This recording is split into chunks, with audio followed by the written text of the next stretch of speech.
بویکادا استانبول پایتخت فرهنگی ترکیه در دریای مرمره و بزرگترین جزیره از جزایر پرنس است. نام بویکادا در زبان ترکی به معنی جزیره بزرگ است و به بزرگی آن اشاره دارد. این جزیره به خصوص در فصل تابستان برای گردشگران و ساکنان استانبول که به دنبال فرار از شلوغی شهر هستند مقصد محبوبی است.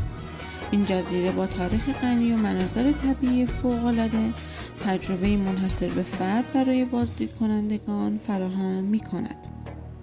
از جمله ویژگی‌های برجسته بویکادا عبارتند از عدم وجود وسیله نقلیه موتوری، اماکن تاریخی و فرهنگی، طبیعت و مناظر زیبا و فعالیت‌های گردشگری. بویکادا به وسیله کشتی‌ها و قایق‌های مسافری که به طور منظم از اسکله‌های مختلف استانبول مانند کاباتاژ، بوستانچی و کارتار حرکت می‌کنند، به راحتی قابل دسترسی است.